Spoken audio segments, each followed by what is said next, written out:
All right, if you're still conscious after that last video, hopefully I can make this one a little shorter. I can't promise that. All right, get ready to take more notes. Here we go. No, without further ado. All right, this video is a companion to the first one I made, which is the intro to the periodic table. Today, for this video, we're going to be talking about electron configurations. So here are our guiding questions. First of all, we know that the periodic table is arranged in groups. That's the vertical columns. Groups of atoms that have similar properties. So how does the electron cloud help to determine what those properties are? In other words, remember group 17, the halogens, and group 1, the alkali metals? Remember how reactive those are and how they react with each other? Why? Why does that happen? It must have something to do with the electron cloud, since that's on the outside of the atom. That's what other atoms see when they look at each other, if they have eyes. So how does the electron cloud help to determine those properties? And second, there's a lot of electrons in some of these atoms. How can we, what kind of a shorthand notation can we use to keep track of all those electrons in the electron cloud? And guess what? Some of them are most important, or more important than others. I'm going to teach you today which electrons in the electron cloud are the most important ones. They have a special name. All right, so get ready. Here we go. Oops. In order to talk about the electron cloud, we're going to use the Bohr model of the atom. Now, we know the Bohr model is less than correct. We know that atoms do not actually go in circles, right? And we know that they are actually, that the electron cloud is a little bit fuzzy, right? Because we think of it in terms of probability of finding the electron, and there's no real edge to it. But the electrons actually do have energy levels. Bohr was right about that. So in the wave mechanical model or the quantum mechanical model, we know that they don't go in circles, but they do have energy levels. We know that certain places where the electrons can be have different energy levels than the other places, and electrons can and do jump from a lower energy level to a higher one, and then when they lose that energy, they emit light and they fall back down to their ground state. So we're going to use this information to talk about how atoms have certain chemical properties. Here's sort of the mantra, if you will, right? Electrons are found in orbitals, and different orbitals have different energy levels. That's sort of how in my mind, that's how I bring it, the Bohr model and the wave mechanical model together. We're not going to draw the wave mechanical model. It's kind of hard to do that. So we're going to use drawings of the Bohr model in order to understand the energy levels. So look at the picture there that's on the screen. What we're looking at is kind of like it's the Bohr planetary model, right? Where the nucleus is in the middle. And then each of those dotted lines, those circular concentric dotted lines, and they're labeled n equals 1, n equals 2, n equals 3. Each of those represents an energy level for electrons. Okay, again, they're not actually circles, but they represent an energy level. Electrons can go from one energy level to the other. So we don't really care what shape they are, but we do care what energy they have. All right, so here we go. If you look, the dotted line in the middle, or near the center of the target, the model of the atom, the one that says n equals 1, that's kind of smaller. And then as we go to n equals 2 and n equals 3, they get bigger, right? So the bigger the orbital or energy level, the more electrons it can hold. Actually, I shouldn't say orbital. Let me back up. The bigger the energy level or shell is what chemists call it, a shell. The bigger the shell, the more electrons it can hold. they kind of, it reminds me of like an everlasting gobstopper. Have you ever had a gobstopper where like it's, red on the outside and then you got blue and yellow and then it's white on the inside, right? Like you get these different colors. Or like a Russian nesting doll where you keep opening it up and there's smaller ones inside. The smaller the electron energy level, the fewer electrons it can hold. And the bigger, the more it can hold. Okay, so the n equals 1 energy level, which is the small one, can only hold 2 electrons. The n equals 2 energy level can hold 8. And the n equals 3 energy level can actually hold 18. And then as you go further out, it's like more and more, right? So like n equals 4 can actually hold 32. So the bigger the energy level, the more energy it has, the more electrons it can hold. We label it with n equals 1, n equals 2, n equals 3, etc. That's called the principal quantum number, which is a fancy way of saying which energy level is it. Now, remember we were talking about the shape of that periodic table? How it's not a perfect chart, where it's not like a square. Why isn't it square? Or a list? Why does it have that weird shape, right? Why is the S block over there and then the D block is skinnier and all that stuff? It has to do with the energy levels of the electrons. So each period, which is the horizontal row, corresponds to an energy level in the electron cloud. So really, really small atoms, they only have a couple of electrons.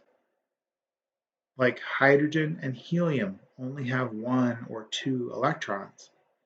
Those elements only need the n equals 1 energy level in order to hold their electrons. As you go down the periodic table from period to period to period, each element has 1 more electron than the one before it. So we need more energy levels in order to hold our electrons. So how do we keep track of them? We're going to write something called an electron configuration. It's just a shorthand for where the electrons are, like which energy level they're in, for all the electrons for any given element. Okay? Every electron is going to be accounted for. So I'm going to show you a few examples of different elements that have different numbers of electrons. And you'll notice that in our little shorthand electron configuration, we're going to account for every single electron that an atom has. We're also going to start by filling up the lowest, innermost, smallest shell or energy level first, before we move on to the next one and then the next one. So we're going to start with the lowest energy, smallest shell every time. Let's just do an example, because I know that doesn't make a whole lot of sense the first time you're hearing of an electron configuration. Let's look at aluminum. We all know about aluminum, right? We have some in our kitchens. So aluminum is a great element to start with. Find it on your periodic table for me. Go ahead, get that periodic table out. I'll wait. Actually, you can pause. All right, so you've got aluminum. Aluminum is in period 3. So if you look on the left of your periodic table, do you see how it's in row 3? Period 3 of the periodic table means that aluminum needs 3 energy levels in order to hold all of its electrons. Let's take a look. Oh, hold on, I always get ahead of myself. It's in group 13, right? So aluminum is in period 3, which is the 3rd row. And if you go from left to right over to group 13, that means it has 13 protons, because it's element number 13, and it has 13 electrons, because the protons and the electrons should be the same. So here we go. This is what I was going to say. Energy level 1 can hold 2 electrons. Well, we still have 11 more, right? Okay, energy level 2 can hold 8 electrons. So 2 and 8, that's, how many is that? That's 10. So there's still 3 more that we haven't accounted for yet, right? So energy level 3 is going to have 3 electrons in it. Now, energy level 3 could hold up to 18, but it only has these 3 because aluminum only has 13 electrons. So energy level 3 is not filled up yet, but energy level 1 is completely full. Energy level 2 is completely full. And then we have 3 left over, so they go into energy level 3. Now look at those numbers, 2, 8, 3. If you're looking at your New York reference table, New York State reference tables, you probably see those 3 numbers when you look at the little square for aluminum. Did anybody notice that? Take a look. Those numbers, 2, 8, 3, is called the electron configuration of aluminum. Literally what we do is we write how many electrons are in the first energy level, dash how many are in the second energy level, dash how many are in the third energy level.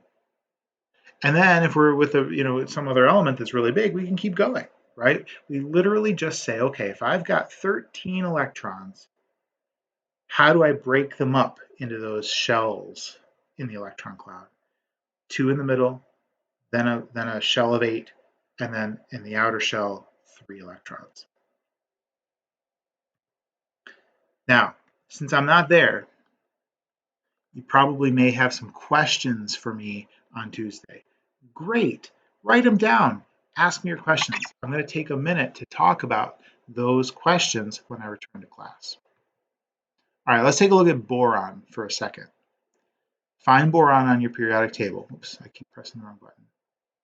Notice where it is in relation to aluminum. Boron should have similar properties to aluminum because they're in the same group. Boron, however, is in period 2, so it's right above aluminum. So it's only going to need 2 energy levels instead of 3. It's still in group 13. It has 5 protons and 5 electrons. So let's see how those 5 electrons get broken up by energy level. Energy level 1 has 2. And that leaves 3 left over that won't fit in the energy level 1. So we need energy level 2 so that we can put those 3 electrons in it. So the electron configuration for boron is 2-3. I'm hoping that you notice 2 things. First, aluminum and boron both start with the number 2. In fact, if you look at all of the elements' electron configurations, they all start with 2, except hydrogen, which only has 1 electron, so it can't start with 2. Every single electron configuration except hydrogen starts with the number 2. Because if an atom has more than 2 or more electrons, that first energy level gets 2, and then we fill up the next one, and then we fill up the next one as we go. Okay, so we always fill up n equals 1 first, and then we put the rest of them in the next energy level until it's full, and then we move up and we do the next one. Okay, so that's the first thing I hope you notice, is that they all start with 2 because we always start by filling up the n equals 1 energy level. The other thing I hope you notice is that the last number for aluminum and the last number for boron is 3. The fact that the last number is the same for boron and aluminum is really important. That's what gives an atom its properties, is the electrons that are on the outside of the electron cloud. And that kind of makes sense, right? If you think about it, 2 atoms are moving around and they bump into each other. Which electrons are going to bump into each other first? The ones that are on the outside. So electrons on the outside of an atom might be more important than the ones on the inside. We'll talk more about that in a second. Let's do another example. Magnesium, find it on your periodic table. Period 3, so it needs 3 shells. Group 2, right? 12 protons and 12 electrons. How will we break them up by energy level? Here's how it goes. We put 2 in the first one. Oh, it's full. Let's move on to the next one. The next one can hold up to 8. So we put 8 in there. So that's 2 and 8, that's 10. How many are left over? There's 2 left over. Wait a minute. Group 13, boron and aluminum, had 3 electrons in their last energy level. 13 had 3. And then group 2 has 2 electrons in the highest energy level for those elements. Coincidence? I think not. So I hope you've noticed that these numbers for the electron configuration, we just keep going until we get to the total number of electrons. So they always have to add up to the total number of electrons in an atom. So in the case of magnesium, it's 12. 2 plus 8 plus 2 is 12. And so the electron configuration is 282. All right, jump to calcium. Calcium is right underneath magnesium. It's in period 4. Ooh, we haven't done one of those yet. Period 4 has 4 energy levels or shells that it needs. Now, by the way, see that little picture of calcium over there? That's what calcium really looks like. Now, your bones don't look like metal, but they have tiny ions of calcium in there that help to make your, help to make your bones strong. So when they say there's calcium in your bones or calcium in milk, we're not talking about that metal, but it's the same element. It's just in an ionic form instead of a metallic form. All right, so group 2, right underneath magnesium, 20 protons, 20 electrons, right? So n equals 1, 2 electrons. We still got 18 more to go. N equals 2, 8 electrons. All right, we got 10 more to go. Group 3, or energy level 3, 8 electrons. Now, wait a minute. I told you that energy level 3 can hold up to 18, right? But it turns out, if you follow along where you go from element to element to element on the periodic table, we get over there to element to argon, and we go right back over there to potassium, right, in group 4. So, or in period 4. So we actually do something weird. We assign those last 2 electrons not to energy level 3. We actually assign them to energy level 4. Oops, my PowerPoint is wrong. Sorry, it should say energy level 4, n equals 4, 2 electrons. Energy level 4, 2 electrons, not 2. All right, so if you'll notice, that gives it the same number at the end as magnesium. That helps us to understand why it has the same properties as magnesium. Because the outermost electrons, the ones that are in the biggest shell, those are the electrons that other atoms interact with when they collide with each other, when they make bonds. And so if magnesium has the same properties as calcium and vice versa, they better have a similar structure on the outside of the atom. Now, there's actually a lot of really deep chemistry here that's beyond the scope of the Regents course. But I want you to understand that whenever you have elements that are in the same column, the same group, they should always end in the same number of electrons. So if you look at the electron configuration of 2882, That should look awfully similar to magnesium, which was just 2, 8, 2. Does that make sense? All right, so that's how you write an electron configuration. And if you're lost, that's okay, because I will have some time to really work on this and practice it and get comfortable with it. I needed to show you that, especially since I'm out today. Now, let me talk about ground state versus excited state. Remember when we talked about these bright line spectra, right? The bright line spectra was how Bohr discovered the fact that there were energy levels in the first place, right? The bright line spectra happen when excited electrons fall back down to the ground state. So we always see the same pattern for these lower level electrons. In fact, if you look at the electron configurations on your reference table, you'll notice it. It always starts with 2, and then you get to a certain point where it always says 2, 8. So it'll say 2 something, 2 something, 2 something, 2 something, and then you get to 2, 8, which is way over there at neon. And then you come down and it says 2, 8 something, 2, 8 something, 2, 8 something, 2, 8 something, 2, 8 something, until you get to argon. So they always start with 2 dash or 2 dash 8 dash. And that's because we fill up those lower energy levels with electrons first, before moving to a higher energy level. So what happens if you're taking the Regents exam and they give you an electron configuration where the lower level's not filled up?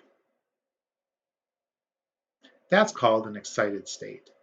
That's what happens when an electron jumps from where it's supposed to be to a higher energy level where it's not supposed to be. And then when it falls back down, that's when we get those beautiful bright line emission spectras. Okay, so here's a quick example. If you look at 2-7-4, that's wrong, right? 2-7-4 doesn't follow that 2-8 pattern, like 2-8-3. What does 2 and 7 and 4 add up to? Well, that should add up to 13 if I've done my math correctly, right? So that's aluminum. Just like 2-8-3, that's aluminum because they add up to 13. So I know what element it is. But one of the electrons that was in the second energy level got excited and jumped up here to the third energy level. That's called an excited state. And that makes a really great Regents question. Which one of these electron configurations is an excited state? Well, it's the one that doesn't follow the 2-8 rule. I wonder if you'll see that on the test. All right, so what element is this? 2-8-7-2. Well, if I count them all up, that adds up to 19. So the element is, oops, wait a minute, that's not right. 2-8-7, that's not sodium. What is that? That's actually potassium, isn't it? My bad. Quality control, Marshall. This is actually not sodium, that's potassium. But we do know that it's in the excited state because it goes 2-8-7-2. This is not full. 7 is not full. It should be an 8. 8 is good. 7 not full. One of these electrons should actually make this an 8. So it should be 2-8-8-1. That would make it in the ground state. So when you see a 7 like that, you know it's in the excited state. Let's see if I got this one right. What element is this? This is, let's see, 2 and 1 is 3, right? So that's element number 3, lithium. Hey, look at that, I got one right. Lithium, atomic number 3. Is that in the excited state or the ground state? Well, I see it starts with 2. That's good. And then the third electron is in the next energy level up. And that's okay, because that means that the smallest one, n equals 1, is full. So this is in the ground state.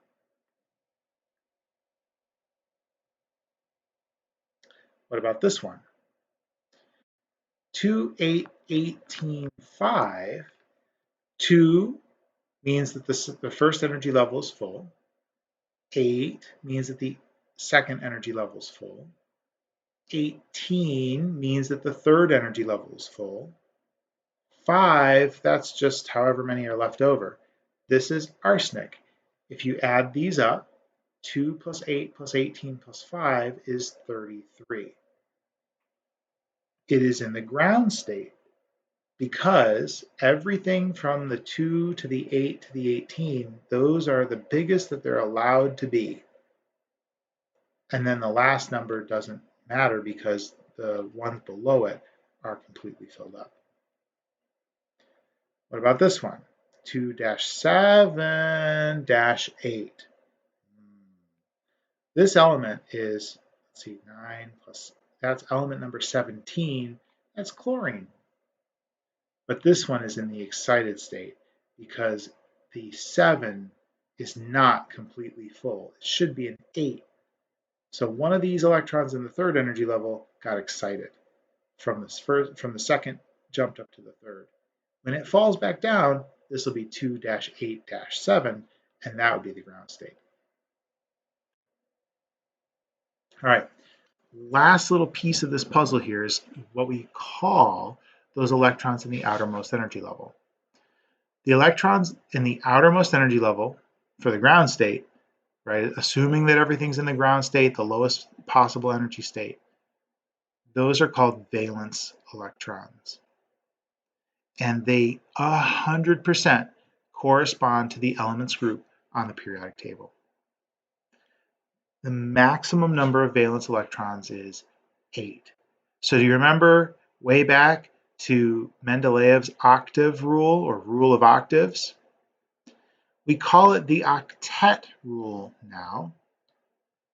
Okay, oops, I'm getting a little ahead of myself here. We call it the Octet Rule, not the octave rule.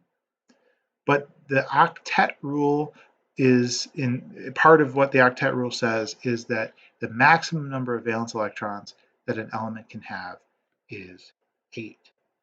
And if you look at the periodic table, all of the elements in the noble gas, in group 18 in the noble gases, have how many valence electrons? The last number for every single one of those is 8. Now, there's some other stuff going on here. I'm going to leave this for another day. I'm going to skip right over this. Okay. There's a reason why the periodic table has some funny things going on here for the D block. Remember I told you that it doesn't quite follow the rules? Well, this is what I was talking about. I'll tell you this when I get back to class. Okay. But let's talk about this last thing here, Lewis dot diagrams. Lewis dot diagrams is a shorthand notation for the Bohr model of the atom, where the only electrons that we care about are the valence electrons. And we just put however many dots around the atom as the number of valence electrons. Now, if you look though, there's a pattern that we follow. So for lithium, we just put 1 dot because it has 1 valence electron. Beryllium has 2, so it gets 1 dot on one side and 1 dot on the other. Boron has 3, so it gets 1, 2, 3.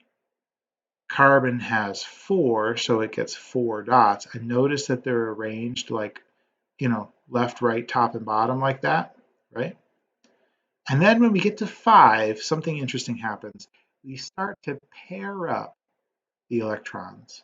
So we put 2 dots next to each other for nitrogen, and then the other 3 dots are by themselves.